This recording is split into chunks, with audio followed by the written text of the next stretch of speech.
అన్నాడు, నువ్వు జయించకపోయినా నిత్య జీవం నీకుంది, పరలోక రాజ్యం నీకుంది. అది నువ్వు గుర్తెరిగితే ఈరోజు ఎదురయ్యే సమస్యను నీవు లెక్క చేయవు. అది నీకు గుర్తొస్తే ఈ శ్రమను నువ్వు ఎదుర్కొంటావు, నిలబడతావు. ఒకవేళ చనిపోయిన హతసాక్షిగా కూడా మిగిలిపోతావు. చాలామంది అనుకుంటారు శ్రమలు పడితే తెలుస్తుంది, ఊరికే వస్తుందా. నాకు ఇదే రాయచూరు ప్రాంతంలో పెద్ద సమస్య ఎదురొచ్చింది. చచ్చిపోయాడు. ఒక హయ్యర్ కేటగిరీ ఆయన ఆఫీసర్ వచ్చి పిలిచాడు. రాత్రులు 9:30 గంటలకు పిలిపించాడు. నీ పైన పెద్ద వాళ్ళు ఇన్వాల్వ్, నిన్ను చంపేస్తారు, నిన్ను నీ కుటుంబాన్ని. జాగ్రత్త కలిగి నువ్వు ఎక్కడి నుంచి వచ్చి అక్కడికి వెళ్ళిపోవాలి. నేను వినయంగా చెప్పినాను, నేను సేవకు వచ్చినప్పుడే చచ్చిపోయినానని డిసైడ్ అయ్యి వచ్చాను. ఇంకా కొత్తగా చచ్చిపోయేదేమీ లేదు అని. ఇంకా కొత్తగా నేను చచ్చిపోవడానికి ఏమీ లేదు, ఆల్రెడీగా నేను చనిపోయినని డిసైడ్ చేసుకొని వచ్చిన.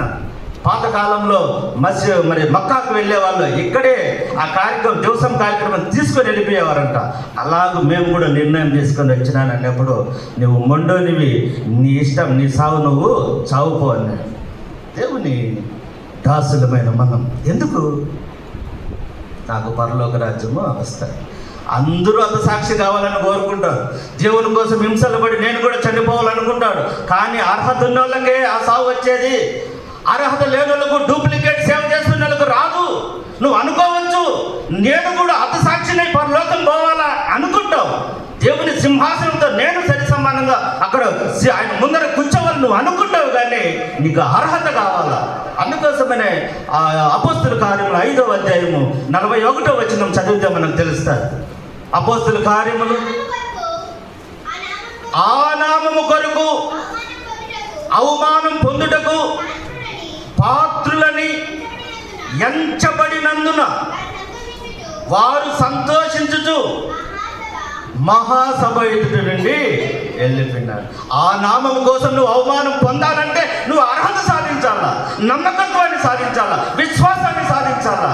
ఇవన్నీ సాధించకుండా నేను కూడా హతసాక్షిని అవుతా, అవమానం పొందుతా, దెబ్బలు తింటానంటే నీకు ఒక్కటి కూడా రాదు. ఈరోజు దేవుని దాసులమైన మనము, నాకేమీ జరగలేదు, నేను నా కుటుంబము నా సంఘము క్షేమంగా ఉంది, ఏం గీటు కూడా పడకుండా ఉన్నదంటే నువ్వు సరిగా పాత్రులు కాలేదని లెక్క, సరిగా సేవ చేయలేదని లెక్క. గుడ్డి గుర్తులు ఇవన్నీ.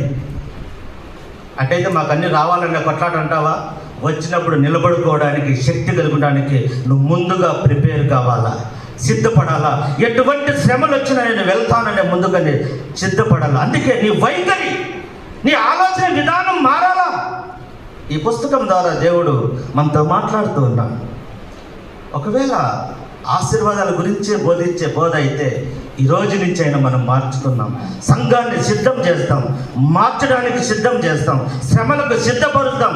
ఇప్పుడు వచ్చే సమస్యలు ఇటువంటివి కాదు, అగ్ని వంటి శ్రమలు వస్తున్నాయి. నువ్వు తట్టుకోగలగాలంటే నువ్వు ప్రిపేర్ చేయాలి.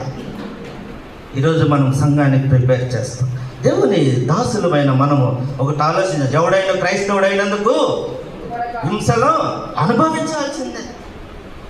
ఎవడైనా అంటున్నాడు, నీకు హింసలు రాలేదంటే ఎవడని నువ్వు అన్నీ నువ్వనే. ఎవడైనా క్రైస్తవుడైతే హింసలు పొందాలా. నీకు రాలేదంటే ఏమి? ఇంకా క్రైస్తవులేకి రాలా, ఆయన మార్గంలోకి రాలా, ఆయన ఇంకా సరిగా వెంబడించలా, ఆయన రూట్లో నువ్వు లేవు. ఆయన రూట్లో ఉంటే ఖచ్చితంగా ఎదురు దెబ్బ తగ్గుతుంది నీకు.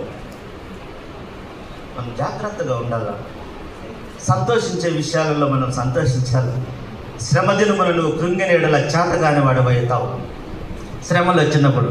కాబట్టి ఆలోచన విధానం, నువ్వు ఎదురు తిరగలేక నువ్వు కలిసిపోతావా, లోకముతో కలిసిపోతావా? ఈ శ్రమలు నాకు ఎందుకు లేని. బాబన్నకు తెలిసిన ఒక సేవకుడు ఆత్మహత్య చేసుకున్నాడు అంట. అన్నకు తెలిసిన సేవకుడు ఆత్మహత్య. సేవకునికి ఆత్మహత్య పాపం అండి, మీరు తెలిసినాడే లేదా? నేనన్నా, ఏందన్నా సేవకుడు ఆత్మహత్య అంటే పాపం అని సేవకుడికి అందరికీ తెలుసు కదా, ఎట్లా చేసుకున్నాడు అంటే, అదేదో శ్రమలకు ఎదురుండి చచ్చిపోయింటే మరి మీ సైన్యంలో చచ్చిపోయిన సిపాయి మాదిరి ఘనత ఉండు కదా. ఇప్పుడు ఎట్ట ఇక్కడ చచ్చిపోతాను పిరికివానిగా, ఎట్ట ఇక్కడ పనికి మాంస ఇట్ట చేస్తాను కాబట్టి, అదే శ్రమలు ఎదుర్కొని చచ్చిపోయింటే ఎట్టుండు? లోకములతో కలిసిపోతాం. ఈరోజు మనకు శ్రమలు ఎదురవుతున్నాయండి. నేను అందుకే ఎక్కడ పోయినా ఒక కథ చెప్తా, ఒక స్టోరీ. పునుగు పిల్లి, మన వెంకటేశ్వర స్వామికి గంధం పూస్తూ ఉంటారు. పునుగు పిల్లి చాలా విలువైన దాని పరిమళం. దాన్ని పట్టే విధానం ఎలాగుంటుంది అంటే అది భూమి లోపల ఉంటుంది, బురకలు చేసుకొని. ఒక్కొక్కసారి వేటగాడు వచ్చి దాన్ని తైలం తీయాలంటే ఆ సుగంధం పరిమళము అది భూమి లోపల ఉంటే 5-6 బొరకలు పెట్టుకొని ఉంటుంది, ఇట్ట దారులు పెట్టుకొని లోపల ఉంటుంది. ఒక దగ్గర వల వేస్తాడు, రెండో పక్కనంత బురద పూస్తాడు, ఒక పక్క ఉర్రులు లేదంటే గుచ్చులు వేస్తాడు. దాన్ని శబ్దం చేస్తే అది బయటికి పోతే బురద ఉంటుంది. అయ్యే ఈ బురద ఉంది వద్దు, ఇట్టొచ్చి ఇక్కడ వల ఉంటాడు, మళ్ళా వెళ్ళిపోతుంది, నువ్వు దారిపోదామని. అక్కడ బురద ఉంటుంది.